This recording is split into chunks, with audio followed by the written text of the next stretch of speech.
Hola, ¿qué tal mis queridos alumnos y mis queridas alumnas? Espero que estén de maravilla, iniciando esta semana 7 con muchos retos, entre ellos realizar el test automatizado número 3. Te recomiendo que revises todo el contenido de la semana 7. Número 2, realizar la evaluación docente. Espero ya la hayas complementado y si no es así, pues nos puedas apoyar a realizar esta evaluación docente y pues evidentemente disfrutar del tema de esta semana, disfrutar del contenido del podcast, de saludarlos de esta semana para llegar a esa máxima calificación en este test automatizado que tenemos para esta semana 7. Espero disfrutes este podcast. Legislación de la industria del entretenimiento. Unidad 7. Contratos aplicables. Los contratos son acuerdos de voluntades que se dan entre una o más personas con la finalidad de crear y transmitir derechos u obligaciones y generalmente se elaboran por escrito y estos contratos deben ir firmados por las partes que celebran este acto jurídico. Diferencia entre contrato y convenio. Los contratos y los convenios han sido utilizados desde tiempos del derecho romano, otorgándole a los convenios la categoría de género, porque estos son más amplios, toda vez que nacen de un acuerdo de voluntades de dos o más personas con el objeto de crear, transmitir, modificar o extinguir derechos y obligaciones. Por otra parte, los contratos tienen como función crear y transmitir derechos y obligaciones. Por lo tanto, a los contratos se les conoce como especie. ¿Cuál es la diferencia entre contratos civiles y contratos mercantiles?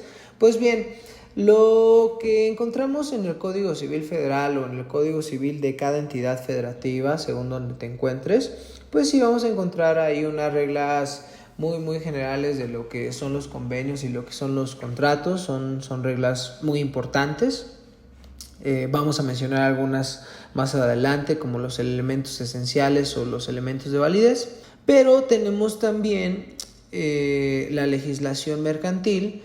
Tenemos también en este caso, en esta materia, pues la legislación de derechos de autor, de propiedad industrial, donde evidentemente como estamos entrando a una parte industrial, una parte corporativa empresarial, pues no solamente va a estar regulado por esta parte del Código Civil, sino también entra la legislación mercantil. Encontramos el Código de Comercio, por mencionar, donde pues me va a regular estos tipos de contratos mercantiles. En sí, ¿cuál es la gran diferencia de estos contratos? Pues la primera ya te lo dije, ¿no? La ley que lo está regulando.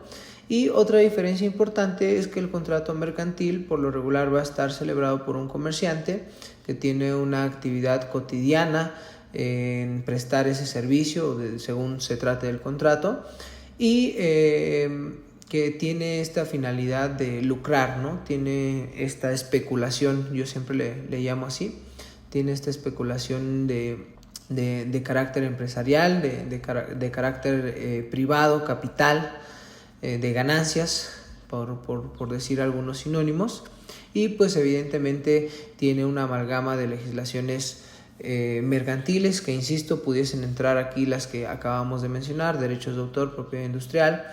Pudiésemos hablar también de tratados internacionales en materia de libre comercio, tratados de libre comercio. Podemos hablar también en materia laboral, que lo vamos a ver en un momento más, entre algunas otras, ¿no? ¿Por qué? Por los sujetos que están interviniendo, que en este caso pues es un comerciante y que en este caso es una empresa, por así mencionarlo, de la industria del entretenimiento. Entonces también es importante no solo distinguir entre contrato y convenio, sino también entre contratos civiles y mercantiles. Ok, los contratos tienen como elementos esenciales el objeto y el consentimiento. Estos elementos esenciales, en otras palabras, son elementos que necesitan estar presentes, o de los contrario se le denomina la nada jurídica, o contratos inexistentes, ¿no? No van a producir efectos legales. También tenemos elementos de validez. Los elementos de validez son la capacidad legal de las partes, ausencia de vicios del consentimiento, licitud en el objeto, motivo, fin, y el consentimiento o la forma que me establezca la ley, los requisitos que me marca la ley. ¿Cuál es la diferencia de estos elementos esenciales o elementos de existencia y estos elementos de validez o requisitos de validez? Que bueno, si no contamos con estos elementos esenciales o elementos de existencia, nos vamos a encontrar en la nada jurídica o en la inexistencia del acto jurídico. ¿Por qué? Porque son elementos esenciales, vitales. Un objeto legal, un objeto posible y pues evidentemente un consentimiento, una voluntad de las partes para obligarse o para conceder estos derechos, ¿no? Entonces, si no tenemos estas dos fórmulas, estamos dentro de la nada jurídica. Imagínate que yo te hago un contrato de compraventa de una sirena, ¿no? Donde sí nos estamos refiriendo a esta figura mítica y pues yo me comprometo a una sirena. Ya ustedes podrán decir, el profesor está enloqueciendo. Evidentemente estamos en la nada jurídica, no tiene ningún efecto jurídico un contrato de una sirena. Pero ¿qué pasa si yo tengo un contrato de compraventa de un auto? Bueno, pues esto es naturalmente posible, jurídicamente posible. Entonces sí pudiese tener ciertos efectos si conseguimos ahora el consentimiento, que son estos dos elementos de existencia, elementos esenciales, para que pudiésemos hablar de un acto jurídico. Por otra parte, los elementos de validez, pues como lo dice, solamente van a ver si es válido o no es válido el contrato. Ahí vamos a hablar de nulidad y de validez.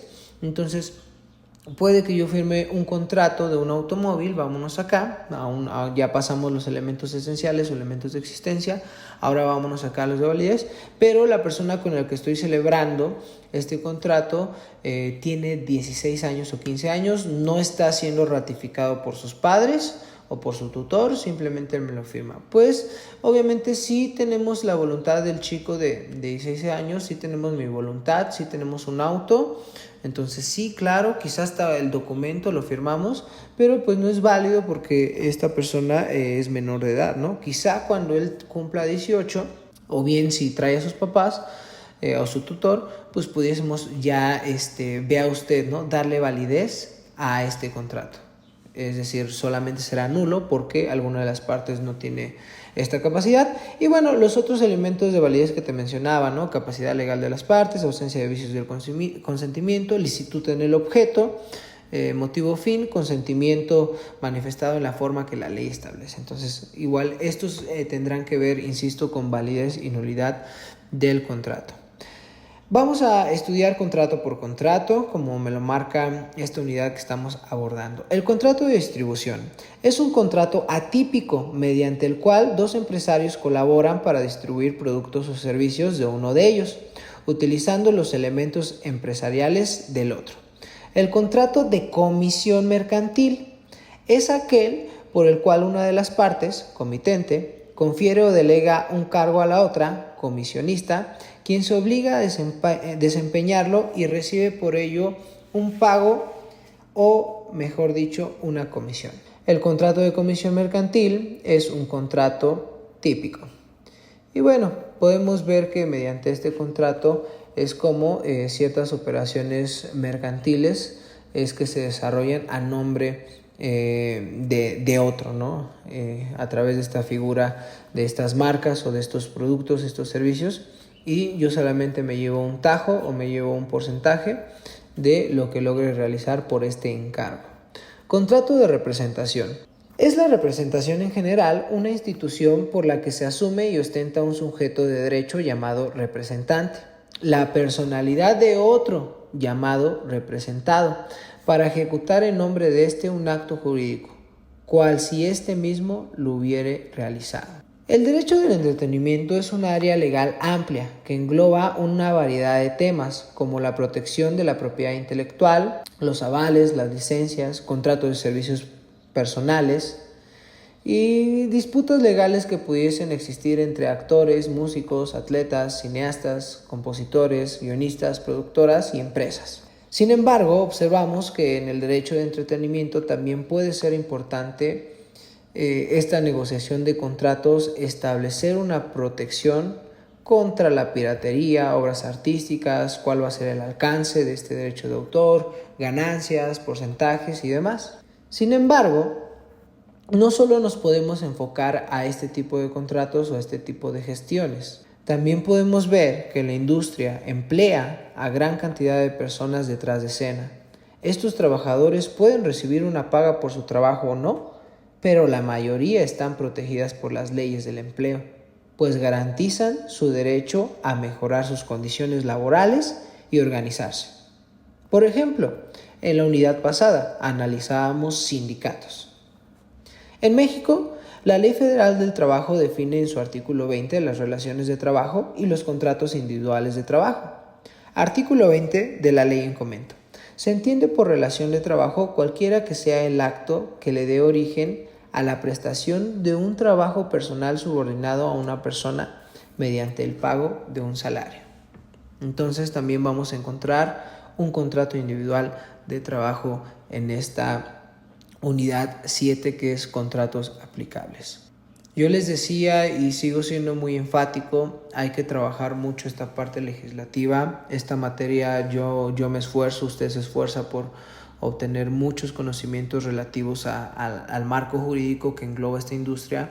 Sin embargo, no solo esta industria, sino todas las conductas o la gran mayoría de las conductas externas y ahora en esta materia intelectual también que tenemos como seres humanos, pues tienen una regulación amplia en el cuerpo jurídico nacional, pero también internacional. Entonces, yo te invito encarecidamente en que puedas echar vistazo en las leyes que menciono, en el Código Civil, en el Código Mercantil, las leyes que ya hemos trabajado, y que no eches de menos que aquí podemos ver de manera transversal el derecho laboral, pero que también podemos examinar el derecho fiscal, pudiese ser lugar a derecho penal, ahí hablábamos de piratería, y pudiésemos hablar quizá en aspectos económicos, en aspectos políticos, sociales, tecnológicos también, la regulación del comercio electrónico, del streaming, de plataformas y demás. Entonces, aprovecho este espacio para recordarte eso, que hay que dar un esfuerzo para este tema de legislación. Si puede ser un diplomado, algunos cursos, capacitaciones, está excelso. Y pues me despido, le deseo mucho éxito en su test. No olvide, mejor dicho, revisar el material de contenido y siempre tenga presente que estoy para servirles. Excelente inicio de semana.